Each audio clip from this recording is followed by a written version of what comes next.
What is up, Attribution enthusiasts, and welcome to episode 11 of Attribution Radio. This is your RJ and host Karthik, and man, do I have a great episode here for you today. We have a very special guest speaker, Sarthaak Malik, joining the pod to drop some knowledge about his experience with eBay's paid search analyses, understanding the pros and cons of A/B testing versus media mix modeling, incrementality testing insights in the space, and more. You don't want to miss this. But I, like you said, I come from a consulting analytics background. I started off on the very technical side, like building promotion response curves for specific marketing channels. Yeah. Graduated a little bit on the mix side of things, like being more strategic. How do you allocate spends to different channels? And that's where, honestly, I came across this concept of, hey, there is attribution, there is incrementality, there are ROI measurements for each channel, there is saturation, and so on.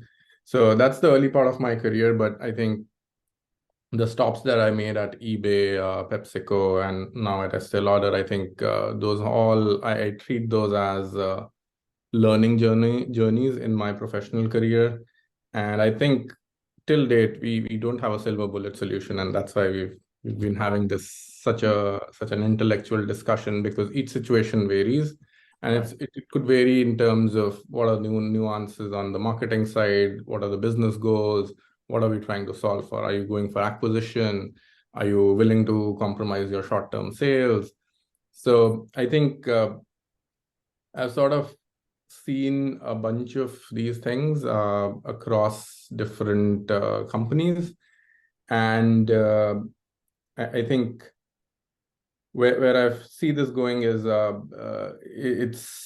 it's definitely with the upcoming changes on the cookie side, I think there are potentially more challenges, and it's an interesting piece to solve for as a marketer. So coming from an analytics background, I think I've, in short, diversified more on the marketing side, but my analytical brain still keeps pushing me to behave more like an analyst and, get down to figuring out in a true data-driven way how much is the incrementality for each channel and how much exactly should we be allocating to each channel. So I think that's the core part of my job. Over the course of, call it, the last 10 years, I've sort of taken more P&L ownership, which even puts more pressure on me as a professional to deliver the goods, because now you're sort of, not just analyzing data, you're also responsible for deploying the marketing dollars on specific channels.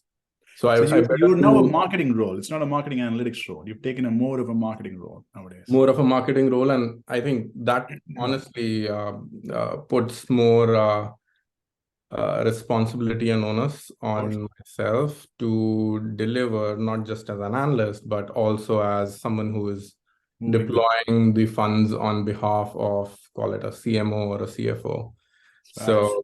So that's where I am, and I think it's been a fun ride to get here. Awesome, great intro. Now let's start here, as opposed to. Now, you worked in these amazing companies, right? They're all known to be quite analytical. eBay is known to be quite analytical. They write papers in the space in incrementality and whatnot. Estee also, at least from the outside, and I've known to be pretty analytical as well. In all the people that you've seen, who does it well? It doesn't have to be one of the companies you work for. It could be a different company. Who has really done a great job in marketing management, marketing analytics, and essentially helping marketers deploy funds as efficiently as possible? Is there a North Star or a sort of who does it well? Hard one, to be honest. However, I would probably rate more like an Amazon to be on top.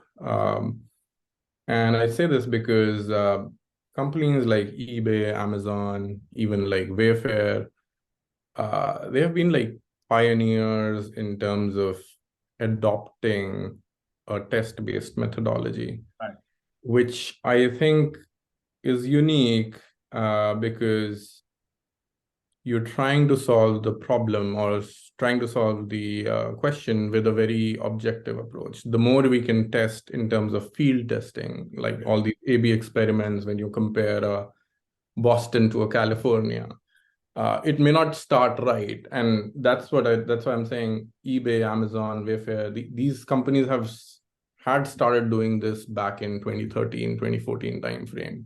Right. So I would, I love the part I love two things about that. One is the pace at which they moved back then, and even over the course of last 10 years, that's why Amazon is where potentially it is, because they have like literally taken a data-driven approach, implemented it very well, ran with it, and they've become like super efficient. So I think one is the timing part, and I think the other part is the culture part. Right. In the companies that I've worked with, I've seen very different cultures, very different org structures, where how does the CMO interact with the CFO? Is there like a growth office sort of a role as well, Right. which bridges the gap between the two? I think those nuances and how culturally data-driven decisions are accepted, whether it's, staring at numbers which say, hey, this channel or tactic is driving near zero incrementality. How is that outcome taken by the organization also plays a role in what future tests you do and what's your roadmap on measuring incrementality and things of that sort. So I think to me, two things stood out: speed and the cultural propensity to be willing to adopt this data-driven model. Interesting. Very, very interesting. Is there, so you talked about the growth office. What is the best org you've seen to support growth? How does the CMO, CFO, finance, marketing, analytics come together? What is the growth structure, org structure that is best situated for driving growth and streamlining decisions that are not necessarily easy? Sure. And do you mind if I answer that in a different way, saying that what would be the ideal? Because I've seen a couple of models where it's been close to the ideal. Right. And let me take a step back. I think it's more about the CFO potentially owns and controls your balance sheet, how much you're going to spend. The budgets technically, or the money comes from the CFO side. Right. Money is spent by somebody on the marketing side, which is more the CMO organization. Yeah. Places where I've worked with, I think there has been good amount of healthy traction, and the finance folks would actually sit in incrementality test readouts. They would want to know, hey, I gave you X $1 million to spend on paid search. What did that truly drive for the business in the short term? How many buyers you acquired? What quality in the long term? So that they can, have a clear visibility on what that money did for the business, which is a fair ask. So I think, to me, having seen that kind of setup, and that setup is potentially going to stay for long, I think the ideal is having a chief growth officer who sort of oversees both finance and the marketing function. Right. I don't know what to call it, maybe like a hybrid of a CFO, CMO. I think having both of these functions in the same org should definitely help synergize, because then it's less about how much money we gave you and accountability. I think if the accountability can be more centralized, it might work a little better.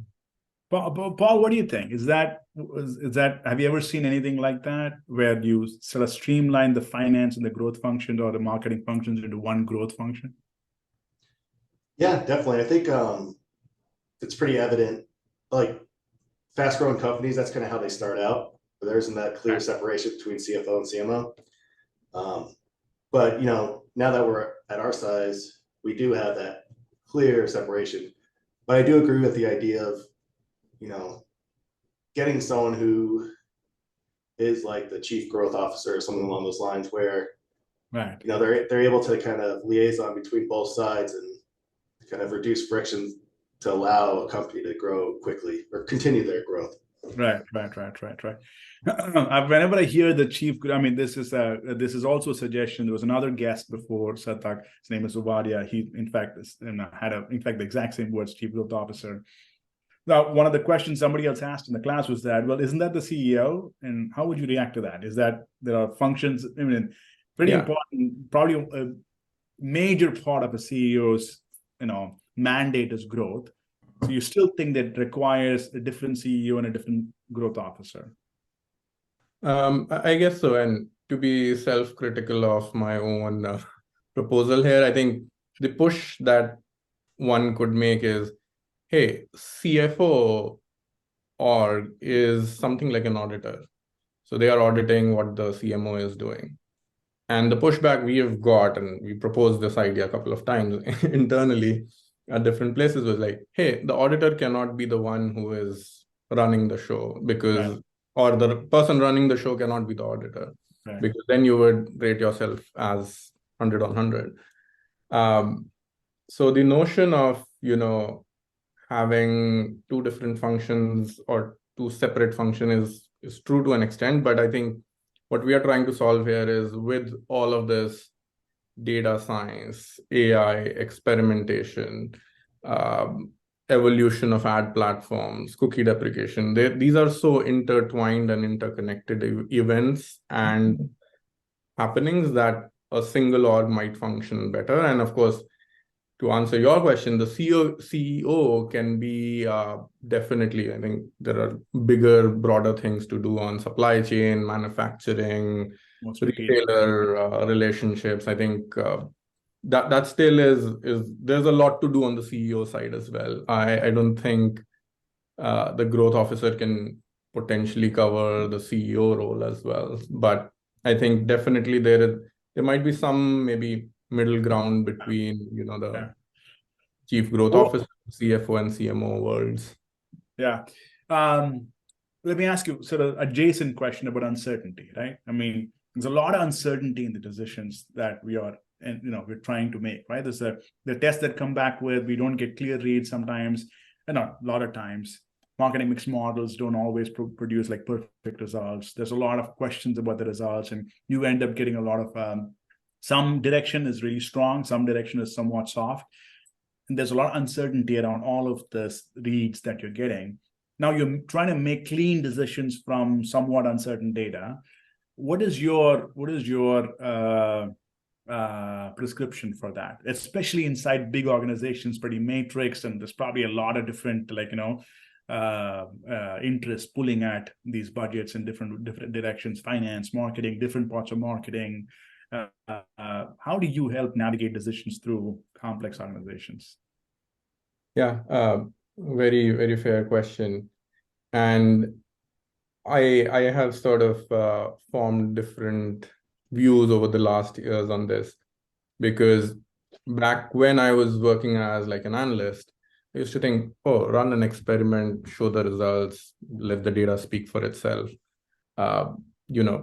Pretty cut and dry approach. And it sort of worked pretty effectively in companies like eBay, where there is recognition and more acceptance to experimentation, data-driven testing and all.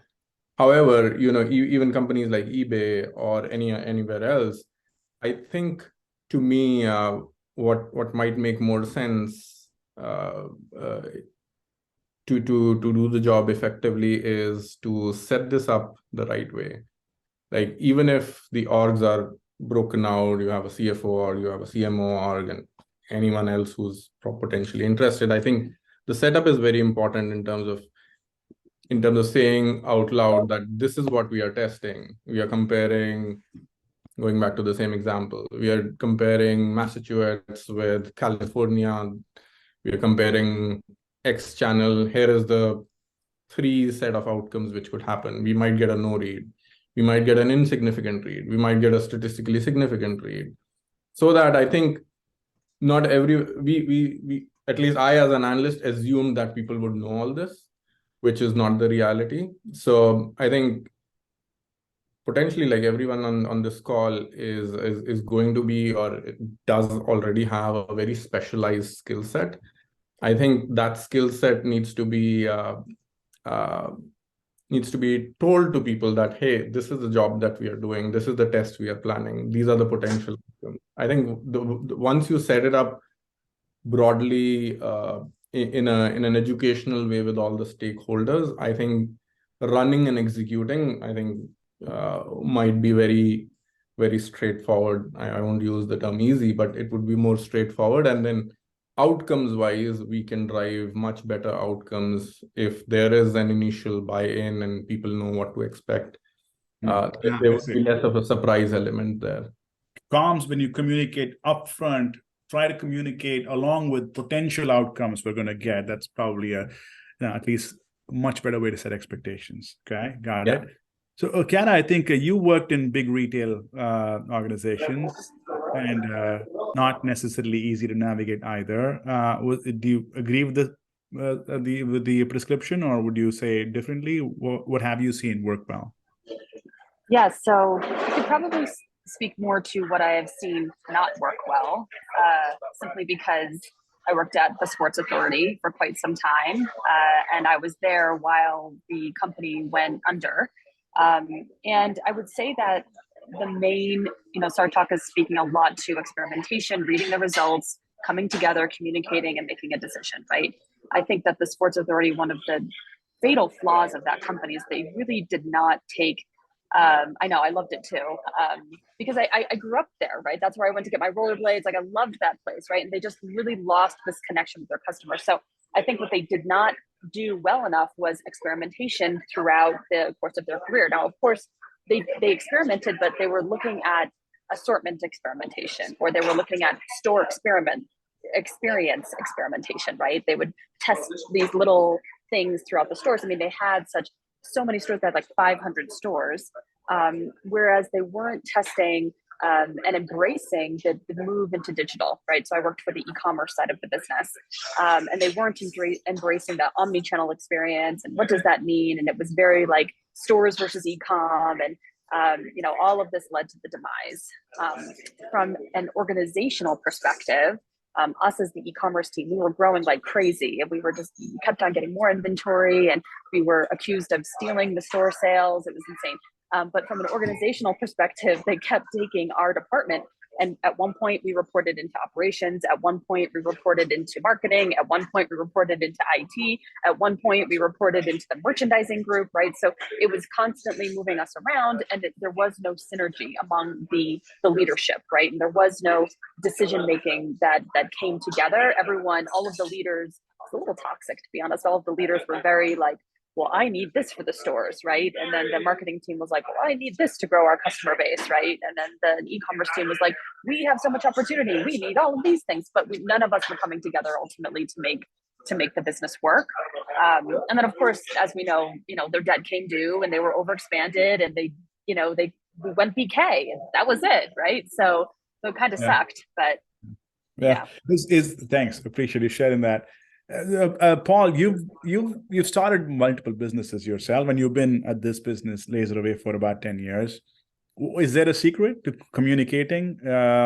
Is Sarthaak's the way he prescribes the comms model? Is that the key, or is what Kara's talking about in terms of aligning the business units and making sure people are not fighting each other for the same pie or something like that? What is the secret to setting up the org for success? For us, it's been just keeping very lean cross-functional teams to where, we're just trying to break down silos. So, our marketing team's always communicating with the sales team, the education team. We're working together to create assets to help hiring or to help train people. And so there's constant communication between pretty much all our departments, even medical, even operations. Marketing has calls with operations to know about what stores are opening, when we should start marketing them, all that stuff. But really, it's like just finding really good people and keeping the teams small and lean, not just hiring to hire to get headcount. Keep the team small. That's an important prescription. I see a lot of bloated teams where you could have one person do 3 jobs, and sometimes you have 3 people doing the same job. Makes no sense. Okay, let's move into incrementality a little bit, Sarthaak. Right? I mean, one of the things that I was super. I know the eBay story from outside in. I read all the papers growing up. I'm obviously an attribution guy. I've been to a lot of conferences. They would be discussed there. But I think there wasn't. It looked like eBay was coming out and saying paid search doesn't work.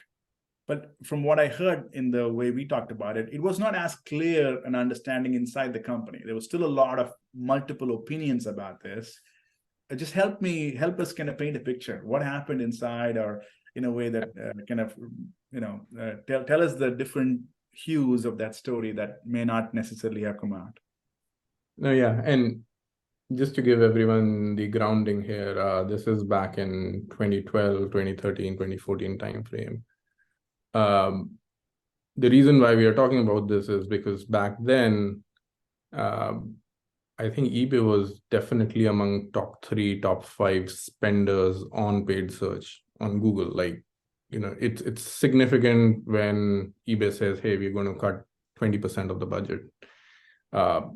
So a lot of, political nuances and, the significant nature of the spend, even internally, to your point, made it very controversial to say, hey, does this spend really work? There was a bunch of field tests done, and then eBay as a brand, everyone knew about it. It was like a overnight success starting early 2000s, and you're talking, 10 years down the line, everyone knows the brand. And there's a lot of spend also going to the term keyword eBay. And there was this big question, should we spend, paid search aside, which is like all your generic non-branded terms, should we even spend on the branded term eBay? What incrementality does that, right? So these were the questions. And, the first attempt was made in 2012 with a little bit of a field experimentation, which was done in terms of splitting the entire United States into 2 parts, go dark in one part, compare it with the other. And there was some econometric modeling which supported the outcomes. And that's where I think this white paper came out, written by some of the economists at eBay. They found that it was sort of cannibalizing the natural search piece. And broadly, I think what everyone heard was like, hey, this piece of marketing does not work.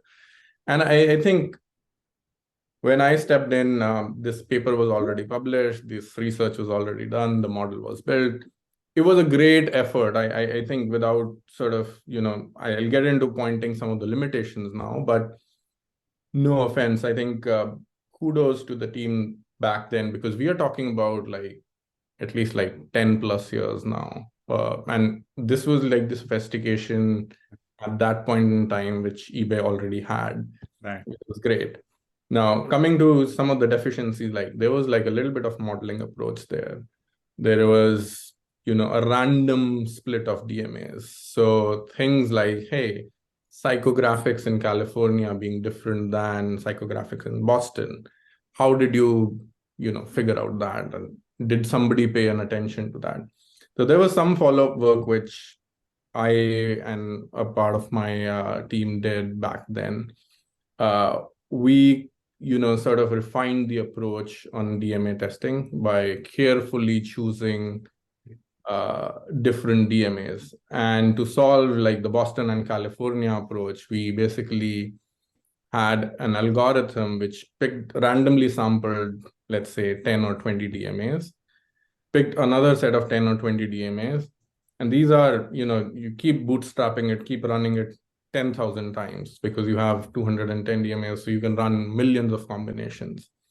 But there would be like 5 or 10 sets of these geographies, which I think the point being made was like, can you find 2 sets of DMAs which are very, very correlated to each other, like to like a 0.1, 0.2% tolerance level on sales via eBay, which is a very noisy metric. Yes. Because that's the lift you are end of the day trying to measure is when I run paid search, do I get something above 100 if 100 is my baseline sales number, which is a very volatile metric. So we refined this approach. We came up with a set of test geos, ran a bunch of tests, and figured out that, there is definitely incrementality. And what we did was we varied the DMAs because you might say, hey, these markets have not been exposed to paid search for a longer time. There is test fatigue. The DMAs might diverge because you matched it so closely based on historic data. They might diverge in future. So we did DMA rotation. We did pick up different DMAs in the country. So we ran an 18-month-long test with these rotations and got even learnings on the seasonality part, that if you measure incrementality for a company like eBay on paid search, you have very high incrementality in October, November, when people are shopping for gifts. You have very low incrementality in summer months like May and June because people are busy with outdoor activities, or I don't know, there is like a bunch of hypotheses. But we could very well say there is a seasonal component. And the way eBay was spending the money was like, hey, I have a budget, just flatline it across the year. So those are some of the smart things that we could do is, hey, let's pull down May and June, where we need to spend in October and November. Let's bump up that. And then again, I think keep measuring it, because incrementality might also vary by the level of spend you have. So if you oversaturate your October, November, and December months, your incrementality, which you measured maybe last November, might be very different than this November. So a continuous testing-based approach would work better. And I think that's where I spoke earlier about the cultural aspect. I think once we set this up with the broader teams and culturally circulated the plan across different stakeholders, I think there was a lot of buy-in to do this kind of thing. And then people felt very brought along, and every month you starting to get a read in near real time. Wow. So you kept rotating geos every month. So there was a paid search test at all times in the year, huh? There's like paid search test almost all time. It's an always on test, but we rotated the DMAs every 2 to 3 months, not every month, to be honest. Yeah. And I see a hand raised. Go ahead, Matt. Yeah, thank you so much.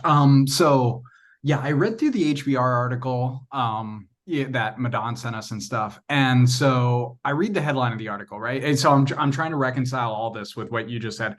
So did eBay just prove that paid search ads don't work? But I guess from what you just said, like from what I'm hearing was it was inconclusive, and then you got there and you did additional incrementality testing. Okay. Correct. And then your conclusion was, hey, we're seeing actually different trends in seasonality.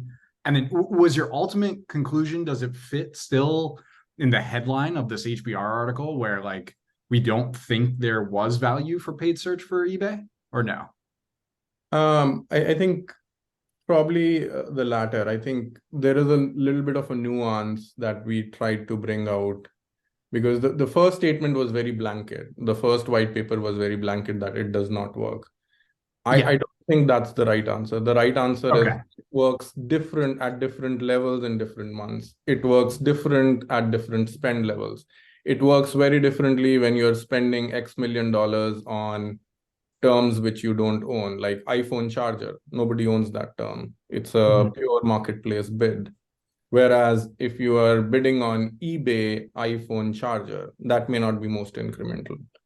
So I think the first white paper, which is remembered the most, and it's widely the most popular one, it made a very bold statement that, hey, paid search does not work. There is a lot of nuance, like, does shopping ads work better than text ads? Or does it work better in a different month? Do you have paid search to just acquire new buyers? Or does paid search just works to retain your existing buyers? I think there is a lot of nuance which we tried to test and calibrate how much we are spending. So we were spending like whatever, X million dollars back then. When we were running all these tests, the spend was almost like cut in half, and that half was now performing at a much better rate. So not only we were experimenting, we were in parallel optimizing whatever money we had. Okay. 18-month test, huh? Kara and Ali, what's the longest we've seen? 60 days. 60 days is the most we've seen. Yeah. 18 months, my God. I cannot imagine the operational complexity of doing that. And we started measuring even things like what's the new buyer lift, what's the quality of new buyers that you acquire. And those were sort of the value adds in terms of, like I'm saying, what terms are bringing in the new buyers, what sort of ad formats are bringing new buyers, and so on. So it's more of an optimization exercise as well to make your dollars work harder. So Sarthaak, let me ask you: now you in Estee for a bit, and then in eBay before that, PepsiCo. Are they finding success in incrementality testing or marketing mix modeling? Where is the advanced measurement techniques? What's working for these different brands? If we were to kind of like take away some of the insights as to what's working inside these brands, what is the technique that or approach that seems to produce good results that you can rely on? Yeah, this might be very personal opinion, so bear with me. I think the purest form, just from a purest statistics and data perspective, is the gold standard to me is A/B testing or field testing. The reason being, it is causal. Yeah. It is real time. If set up correctly with all these considerations, I think it works the best. It will give you the most closest to accurate answer, if not the accurate. However, there are tools like media mix models or even some closed loop studies, and I'm sure, Kara, you might have dealt with like the ODC data logic studies, and all, which are also important in omni-channel settings, like when you have a company like Pepsi or Estee, where you're selling products in an in-store setting where the tracking is harder than a purely an e-commerce business. So those definitely have value. However, what I've felt is with media mix models, I think a lot of times the way the models are built, there is a lot going under the hood. Right. And I've sort of come across some experiences where they are like literally fixing the coefficients for a channel like TV, because historically the company has spent on linear TV and they want to do it. And so there's a lot under the hood. And I think the eBay learning was the same. There's a lot of things under the hood which are happening. Yeah. So I would say, I think field testing accompanied with media mix models, closed loop studies to triangulate results, I think that is the approach that I have taken, without saying, hey, I would never look at a MMM outcome, or I would never look at it like anything beyond A/B testing. So my approach has been to cross triangulate, bring as many data sources together as much as possible. And even on the MMM front, what I learned from a couple of our friends at Google is they are opening up some sort of an API-based product, which allows advertisers to run media mix models in near real time by feeding in your data, and then you get an output. So I think it becomes a little more actionable versus, I think the traditional setups I've worked at is they would look at last year, then take 6 months to model it out. Then you're in the 9th month looking at previous year. So previous year, it's such a disconnected way of looking at it. Incredible conversation. Huge thank you to Sarthaak and all the other now familiar faces on the pod. So before we wrap it up, I want to touch on a couple important points brought up. In Sarthaak's experience, he brought up that during his time at eBay, around 2012-2014, the effectiveness of paid search for eBay was a hot topic. So when it was later concluded that paid search wasn't working for eBay in a white paper, it was a real shock to the team. And I think it's key to highlight the team's reaction to this, because rather than tossing paid search out then and there, they dug a little deeper into the information, which is a learning lesson and could honestly be applied to just life in general, but it's especially true for attribution. You have to dig deeper and find out the why of the information, right? The why of the data. So with experience, they were able to know to look at seasonality trends, playing with different types of ads like shopping versus text ads, and the impact of acquiring new buyers altogether. Basically, the goal is to see whether or not paid search on eBay was providing incremental lift, or like an additional benefit to attracting customers. So at this point, it's all experimentation, shifting ad spends based on season, switching up the geography of these tests, and continuing to refine the strategy to get the best real-time data reporting. On that note, I want to touch on a great take in the video on A/B tests versus media mix modeling.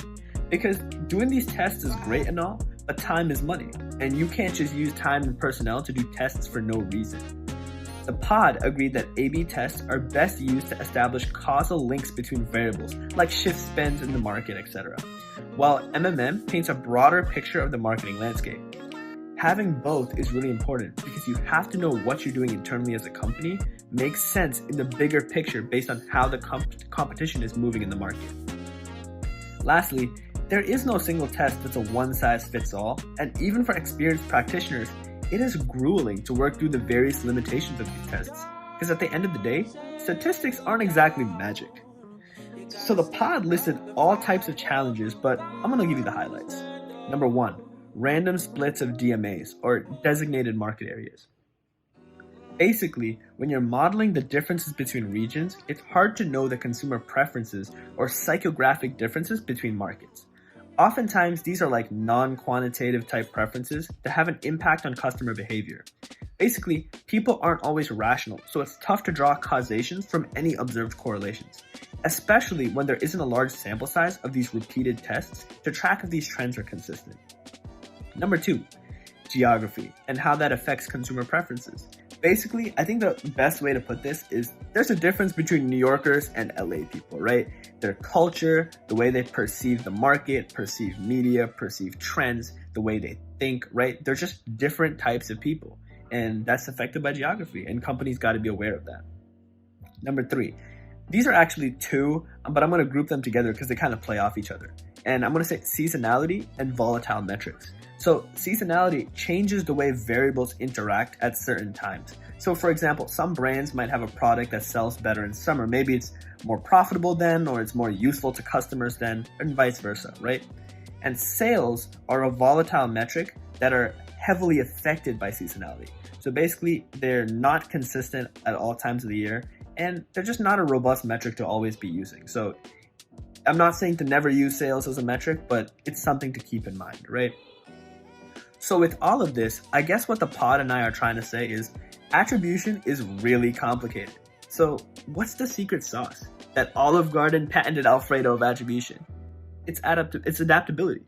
No method is perfect, but like in the NBA, it's about supporting your stars with the best role players. In the same way, understanding the strengths and limitations of your experiments and being committed to find the truth is what attribution is about. And I know that's a lot, but I have faith in every viewer that's made it this far in the video. So until next time, I'll catch you guys in the next episode.